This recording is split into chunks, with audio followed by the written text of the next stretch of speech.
One of the best campingan dito sa Madrid, mga kamigo. Dito Camping Osuna. Yan, lahat yan parsela pa yan. Nung dumating ako dito, puno lahat yan. Nung December 15, ayan, puno lahat yan. So walang bakante, halos walang bakante noon. Kasi nga sa mga holidays dito sa Madrid. Ang ganda rito, siya rekomendable. May re-recommend ko talaga tong lugar na to. Meron pang ano, may aalis, tapos may babalik. Ayan o, halos puno pa sila dito sa part na to. Dito lang ang hindi gaano. Tara, ikot tayo. So yan, lahat yan, parsela yan. Yung mga yan, kaya lang bakante na nga. Saka ito, parsela pa lahat to. Tara, ikot tayo. So ang ganda rito, lalong lalo na yung mga staff, ang babait. Tapos pagka pupunta ka dito sa sentro ng Madrid, lalakarin mo lang yung magmula rito sa Camping Osuna. Pag gusto mong pumunta dyan sa sentro ng Madrid, andito lang yung station ng train o ng metro, malapit lang. Siguro nilalakad ko araw-araw pag pumapasok ako sa trabaho, siguro nasa mga 10 minutes lang magmula rito hanggang sa station ng train. Tapos pagdating ng station ng train, dalawang sakay ka lang, andun ka na sa ano, sa Puerta de Alcalá o dun sa mismong sentro ng Madrid. Dito sa part na to, merong mga lamesa. Tara, dito tayo. Ito, may mga lamesa dito. Tapos merong stage. Pag holiday, meron silang event dito. Ayan. Diyan pwede kang bumili ng serbesa. Pagka holiday, bukas yan. Sa may mga tinda silang serbesa dyan, vermouth, mga refresco. Tapos dito yung mga tumutugtog. Ayan yung pinaka-stage. Tapos ito yung lamesa. Pag ayaw mong kumain sa mini camper van mo, pwede kang kumain dito. Ayan, meron din playground ng mga bata. Pagkakasama ninyo yung mga anak ninyo, o may mga bata kayong kasama, ayan, merong playground.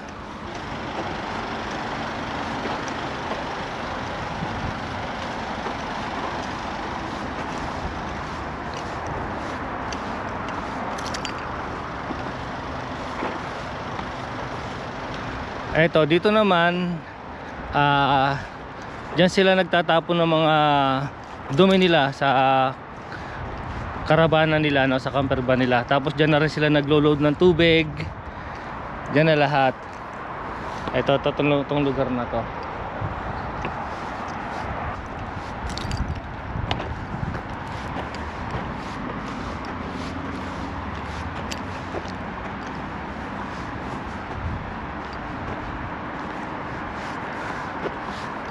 So yun ang reception nila.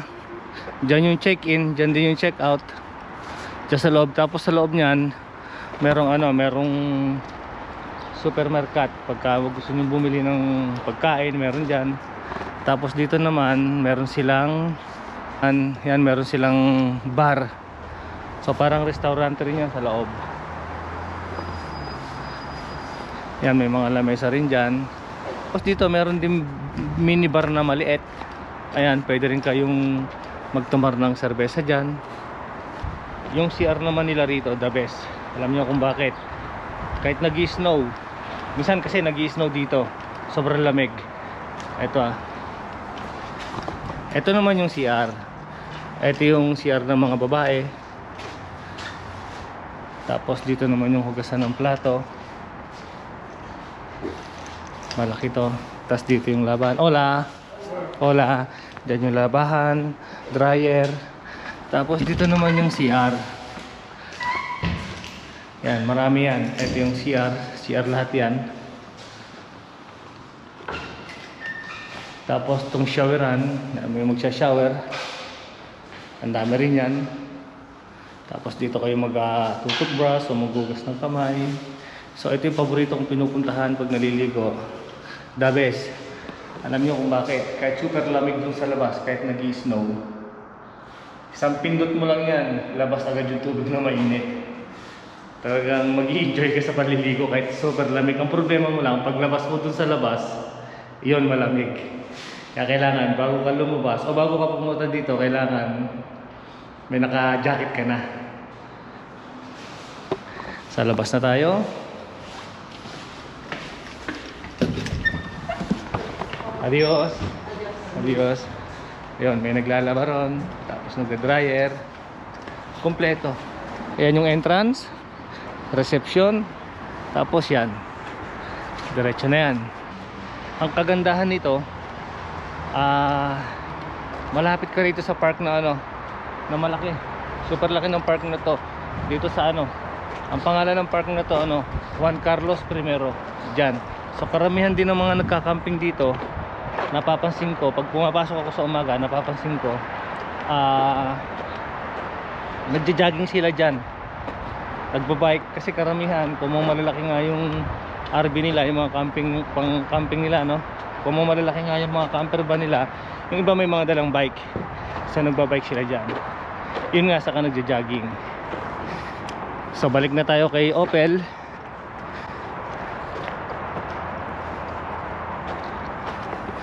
Halos nag-stay ako ng dito, isang buwan na mahigit. So the best dito. Bakit nga ba ako nakapag-camping dito? So nag-open si boss ng restaurante dyan sa Madrid. Sabi niya sa akin kung pwede akong magtrabaho doon para magturo. Sabi ko walang problema.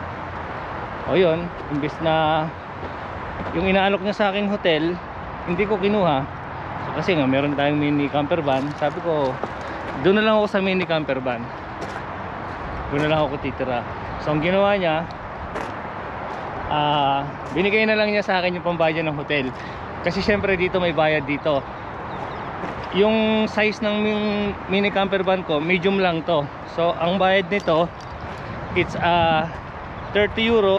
So ang stay ko dito, nag-stay ako dito ng 33 days. So ang binayaran ko is 902 euro. So medyo mura kung ikukumpara mo doon sa hotel na inaalok sa akin ni boss. Kaya medyo mayroon ako sinobrang konti sa binigay sa akin ni boss na pambayad ng hotel. So yan, mga kamigong, ganda. The best na camping dito sa Madrid.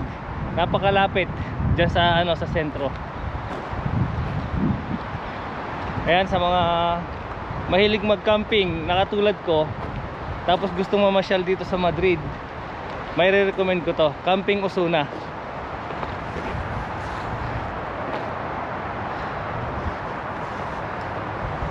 So yun mga kamigo, bibiyahin na tayo ng Barcelona.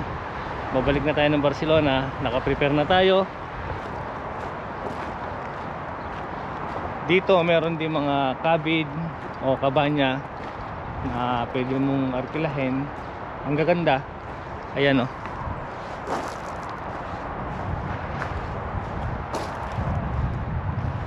Yan, hindi ko lang alam kung magkano yung arkila dyan.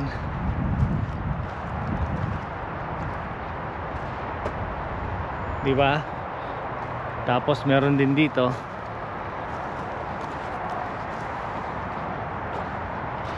Kaya dito sa Camping Osuna, dito sa Madrid, recommendable talaga. May i-recommend mo talaga dahil maganda talaga.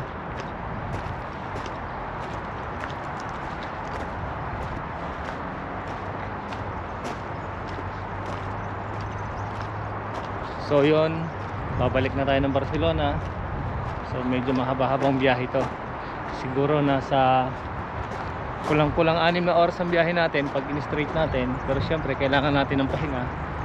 Aabutin din siguro tayo ng mga 7 hours. So back to Barcelona na naman tayo. So mga kamigo, maraming salamat. Ciao ciao. Adios.